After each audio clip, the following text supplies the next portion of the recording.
ఓ నమస్తే అన్నో. నమస్తే అక్కో. ఎట్టున్నారు అందరూ? బాగున్నారా?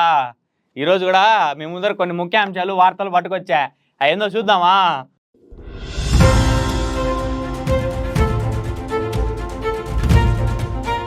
మన చిట్టా ఇంకా మొదటి వార్త చూసుకున్నట్టయితే రేపు కుప్పంకు మన సీఎం చంద్రబాబు నాయుడు గారు పోతున్నారంట. ఏపీ సీఎం చంద్రబాబు నాయుడు గారు తన సొంత ఊరు కుప్పంలో రేపు ఎల్లుండి పర్యటిస్తున్నారు. దీనికి సంబంధించిన షెడ్యూల్ ని మన అధికారులు రిలీజ్ చేసినారనమాట. అవి చూసుకొని ఏ ఊరికి ఎప్పుడెప్పుడు వస్తాడో చూసుకొని అందరు పోయేసి మీ బాధలు చెప్పుకోండి. రేపు మధ్యాహ్నము 12:30 గంటలకు మన కుప్పం చేరుకుంటాడు. అక్కడ అన్న క్యాంటీన్లు మూతపడిపోయి ఉన్నాయి కదా, అవి ప్రారంభిస్తాడు అనమాట. ఇంకా రాత్రి అక్కడే ఆర్ఎన్బి అతిథి గృహం ఉంటుంది కదా, అంటే guest house, R&B guest house, అక్కడ ఉంటాడు. ఆ మసటి రోజు అంటే రేపటి నుంచి మీ అందరి దగ్గర విజ్ఞప్తులు తీసుకుంటాడు. మళ్ళీ ఆయన సాయంత్రం తిరిగి మన రాజధాని అయిన అమరావతికి వెళ్ళిపోతాడు. ఇప్పుడు ఇంకో వార్త చూద్దాం, సరేనా? 100 రోజులుగా జైల్లో ఎవరని చూస్తున్నారా? కవిత ఎవరో తెలుసా? మన కేసీఆర్ కూతురు. ఆ అక్క గురించి ఏదో చూద్దాం, ఉండండి. ఢిల్లీ లిక్కర్ స్కామ్ ఉంది కదా, ఆ ఢిల్లీ లిక్కర్ స్కామ్ లో అరెస్ట్ అయిన కవిత గత 100 రోజుల నుంచి జైల్లోనే ఉందన్నమాట. ఆమె తిహార్ జైలు తెలుసు కదా, తిహార్ జైల్లోనే ఆ రోజు నుంచి ఈ రోజు వరకు అట్టే ఉన్నారు. మార్చి 15న ఏడీ అధికారులు కవితను అరెస్ట్ చేసినారు. ఎందుకు? లిక్కర్ స్కామ్ లో. ఇంకా మరుసటి రోజు అనగా మార్చి 16వ తేదీ రౌడ్స్ ఎవెన్యూ కోర్టు ఒక కస్టడీ అనేది విధించింది అన్నమాట ఆమె మీద. ఆమెకు బెయిల్ ఇప్పించడానికి ఆమె తరపున ఉన్న లాయర్లు చాలా ప్రయత్నించారు, కానీ ఎటువంటి ఉపయోగం లేదు. ఈడీ ఎప్పటికప్పుడు కోర్టుకు అన్ని ఆధారాలు సమర్పిస్తానే ఉంది, ఒకదాని తర్వాత ఒకటి. అట్టా ఆమెకు బెయిల్ ఇచ్చేది కుదరదని మన కోర్టు నిర్ణయించింది. ఇలా అన్నిసార్లు బెయిల్ పెట్టడంతో మన ఢిల్లీ కోర్టు ఆ బెయిల్ ని ఏందని చూడగా దాన్ని రిజర్వ్ లో పెట్టింది. ఇప్పుడు ఇంకో వార్త చూద్దాం. ఏపీలో ఉన్న వాలంటీర్లను ఉంచుతారా, తీసేస్తారా? ఇప్పుడు మన వాలంటీర్లు ఉన్నారు కదా, మన జగనన్న పెట్టిన వాళ్ళను మన చంద్రబాబు నాయుడు గారు తీసేస్తారా, లేదా వాళ్ళని అట్లే పెట్టి కొనసాగిస్తారా? ఇవేం జరుగుతాయి అనేది అందరు చర్చించుకుంటున్న విషయం. ఇప్పుడు అదే విషయంపై మనందరికి ఒక క్లారిటీ ఇస్తారు. ఈ రోజు జరిగే కేబినెట్ భేటీలో ఈ వాలంటీర్ గురించి అందరూ మాట్లాడుకుంటారు. ఇప్పుడే ఈ వ్యవస్థపై మన డివిబి స్వామి ఉన్నారు కదా, ఆయన అందరితో చర్చించినారంట, అధికారులతో. ఎన్నికలు జరిగాయి కదా మొన్న, ఆ సమయంలో 1,00,000 మంది వాలంటీర్లు రాజీనామా చేశారంట. ఆ లెక్కన ఎంతమంది వాలంటీర్లు ఉన్నారో మీ ఊహకే వదిలేస్తా ఉన్నా. మన వైసీపీ నేతలు ఉన్నారు కదా, వాళ్ళ ఒత్తిడితోనే వీళ్ళందరూ రాజీనామా చేసినట్టు తెలుస్తా ఉంది. ఇప్పుడు ఆ 1,00,000 మంది ఉద్యోగులు ఉన్నారు కదా, వాలంటీర్లు, వాళ్ళు మేము మళ్ళా కొనసాగిస్తాము, మమ్మల్ని ఉద్యోగాల్లో పెట్టుకోండి అని అందరినీ అడుగుతున్నారు. ఇప్పుడు ఇంకో వార్త చూద్దాం. వైసీపీకి దెబ్బ మీద దెబ్బ, ఉండి మీద కారం చెల్లినట్టు ఉందంట. ఏందో చూద్దాం, ఉండండి. అదేంటంటే ఇప్పుడు వైసీపీ కార్యాలయాలు ఉన్నాయి కదా జిల్లాల్లో, ప్రతి ఒక్క జిల్లాలో ప్రతి ఒక్కరికి నోటీసులు ఇచ్చినారంట.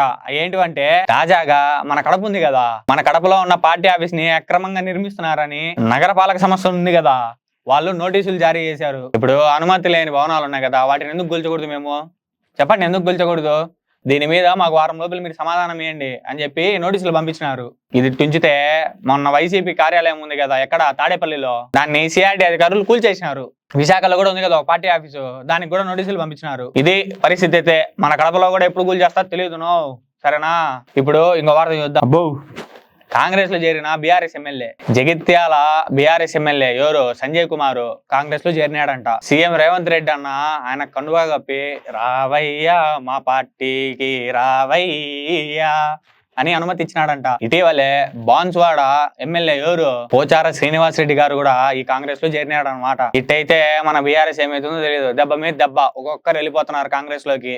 సర్లే, ఇప్పుడు ఇంకో ముచ్చట చూద్దాం. నేడు ఢిల్లీకి సీఎం రేవంత్ రెడ్డి, ఈ రోజు మన సీఎం రేవంత్ రెడ్డి గారు ఢిల్లీకి వెళ్తున్నారంట. 2 రోజులు ఆయన ఆడాడే తిరుగుతాడంట. మంత్రివర్గ విస్తరణ, పిసిసి కొత్త అధ్యక్షుడు నియామకం మీద కాంగ్రెస్ అధిష్టానంతో చర్చించేకి అన్న ఢిల్లీకి పోతున్నాడు. అట్టే పలువురు కేంద్ర మంత్రుల్ని కూడా ఆయన కలుస్తాడని తెలుస్తా ఉంది. పెండింగ్ బకాయిలు, అట్టే వివిధ ప్రాజెక్టులు ఆగిపోయి ఉన్నాయి కదా, వాటి అన్నిటికీ నిధులు కోరే కూడా అవకాశాలు ఉన్నాయి. ఇప్పుడు ఇంకో వార్త చూద్దాం. రాష్ట్రంలో 4 రోజులు ఏకదాటిగా వర్షాలు. రాష్ట్రంలో వరుసగా 4 రోజులు ఆగకుండా వర్షాలు కురుస్తాయని మన అమరావతి వాతావరణ కేంద్రం వాళ్ళు తెలిపారనమాట.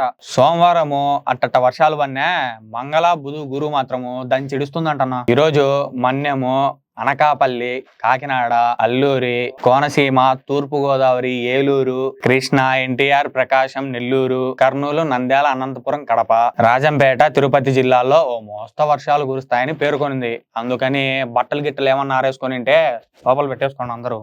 ఇక్కడితో మన వార్తలు ముగిసినాయి, సరేనా? మరి ముఖ్యాంశాలు ఏంటో చూద్దాం ఇప్పుడు. ఈరోజు ముఖ్యాంశాలు వచ్చి